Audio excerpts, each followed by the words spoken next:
Hi, everyone. Welcome to Data Science in Everyday Life. By now, most of you have been playing around with large language models and have figured out that it's great at language related tasks and some everyday tasks like coding and all of that. But what these models lack is knowledge of your data, right? So let's say you have an enterprise use case. Now, how do you unlock your data over large language models? And the answer to that, if you've seen some of my previous videos, is called Retrieval Augmented Generation, or RAG. So in this video, we're going to take that a step further and look at how do you optimize RAG, and how do you get the best possible experience for unlocking your data over various LLM related cases. Basically, these are the six steps for RAG. So you start off with a document or a series of documents. Step one is extracting the document. Step two is figuring out now how to take this extracted document and parse all the text into various chunks. The next step three is for embedding these documents into vector format. Step four is storing these in a vector database. Um, and these four steps represent the offline component. Now, the online component is represented by steps five and six, where you have a user input, and then that input is combined with the relevant information from a vector search over the database to find the relevant chunks in step five, and then combining that with the user input in step six gives you this retrieval augmented content that the LLM can use now to generate your output specific to your enterprise data use case. So, in this video, I'm going to look into four approaches for optimizing retrieval augmented generation. The first one is basic RAG using PyMu PDF, which is a standard PDF extraction library. So it's converting PDF to text.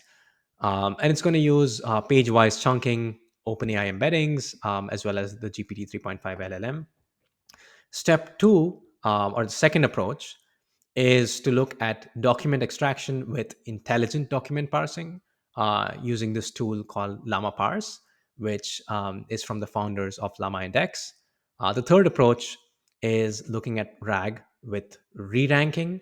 So this is where you initially have a few retrieved contexts, but you can use another re-ranking model to rank the more relevant contexts higher up, which leads to more often than not better quality outputs. And then finally, the fourth approach is hybrid RAG, which uses a combination of embeddings and keywords. All right, so let's get started and first look at approach one, which is extraction using PyMu PDF. For this case, you'll be using this Q1 2023 Amazon earnings release PDF. And I'll put a link to this GitHub page here, and all the information and all the files are contained here. And here, what we're doing is we are doing page wise parsing as long as the chunk size is below 2048 tokens. And if it's above that, then it's just appended to the next chunk. So here is an example where we're printing out the node 8, which is page 8. And as you can see, this is how it looks with PyMu PDF. It's very detailed. All the information is there. But this is a table. So, it doesn't really look like a table, but let's see if it's good enough or not, right? So this is a particular text about the consolidated statement of comprehensive income loss in millions over a particular time period. All right. Next, let's look at extraction using LlamaParse. And for this, the one thing extra that you need is this Llama Cloud API key, which you can get just by signing up an account on LlamaParse, Llama Cloud.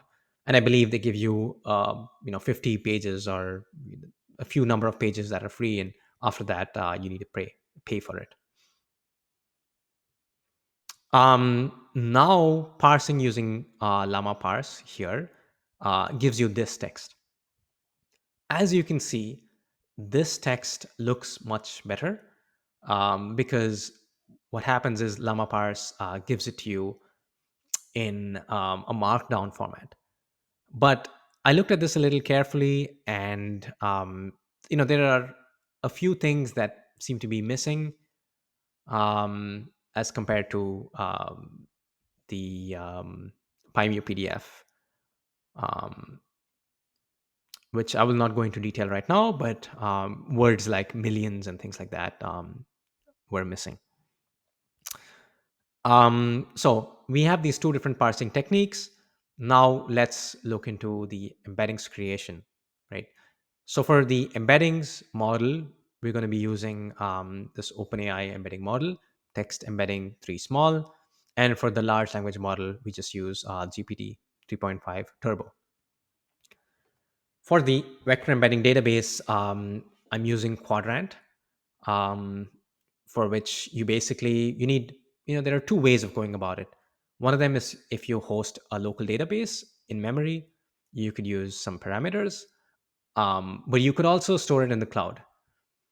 And this could be a nice solution if you're, say, developing a public facing app and you want to store all this information. You just need to provide your URL and API key. So this is very convenient. So I could just store all of this and then query it at some later time. So here I create a vector store, um, and I define the collection name as basic rag, which contains all of these nodes, which is basically just the 15 pages in that quarterly document from Amazon. Here you can see I'm basically using Llama Index as the query engine. And so that has the functionality where you just put in a query, and you can get a response for that. So here's the string response of corresponding to this query. What was the comprehensive income for Amazon for the 3 months ended March 31st, 2022? And as you can see here, this answer tells you it's 4,833 million, which, if you inspect this closely, you can also get the retrieved context, right? From the first source node. So it's source node 0. Um, and as you can see, that number comes from here. Now you can do the same thing with LlamaParse, and you also see that this is quite relevant. Next, let's look at re-ranking. So for re-ranking, I'm using this LLM re-rank, and Llama Index offers you a variety of different functionalities for re-ranking. I believe this is just using an LLM to figure out which are the most important contexts and ranking that accordingly. Um, you might have some cases where you ask a question and the most appropriate response is far away. It's like the fifth one retrieved context, and this can help in the quality of that. So in this particular case, the parameters given are the top k is 5, um, which is the same as previously, but also this is an important parameter for top n. So top n is equal to 3. What that means is that you obtain 5 retrieved contexts, and then you do re-ranking, and then you only select the top 3. Um, and again, for this question, they're all getting the correct answer. So unsurprisingly, this is also correct. And then finally, the fourth one is hybrid search.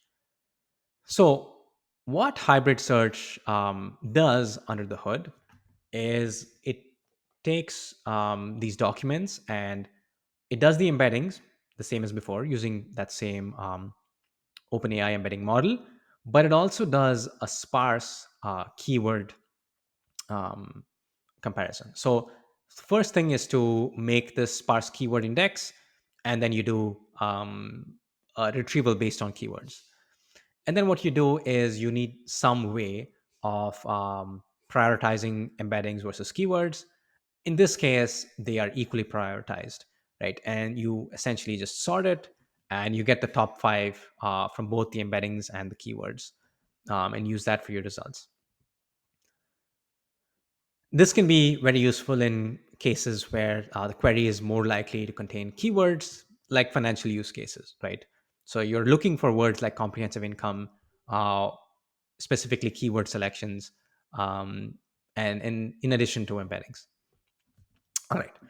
So now that we have these four approaches set up and essentially these four query engines, let's go into evaluation. Evaluation is becoming more and more important because you have so many different models and so many ways of doing RAG that you need to figure out what is the best for your use case, right? And broadly, there are two categories of evaluation. One is with ground truth and one is without.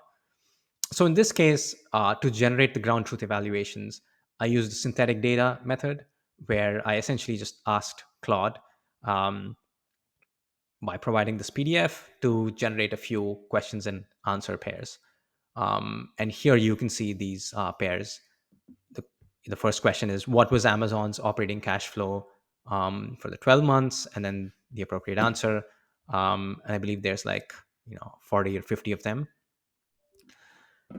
And then I set this up, and these are a little bit harder to evaluate because they are not like 0 1 answers. So I used an LLM with a correctness system template, right? So this one says you're given a user query, a reference answer, and a generated answer, and give a score of 1 or 0, and 0 only if it's completely wrong, right? So if it's like the correct answer is 54 comma 330 million, but the generated is 54 billion, I would consider that as correct for this case. It might not be true for your use case, but for this prototype I think it's fine. But if it's completely different, like 21 million versus 54 billion, then go ahead and give a score of 0. And then the output format of the answer should be JSON formatted for easy parsing, right? So I go through the steps, and you can see that in the code of defining this correctness evaluator, um, and looping over these models, right? So this is an example where the generated answer is correct, and so it gives you a score and a reason. Yes, so I go through all of this, these 56, and these are the final results. So the best performing is the hybrid search. So it has a score of 0.87, um, which makes sense in this case because we're looking at very keyword specific matches, right? And interestingly, the worst performing is this LlamaParse model. But again, I believe the creators of LlamaParse are improving this model very quickly. And I think that the markdown format was quite nice.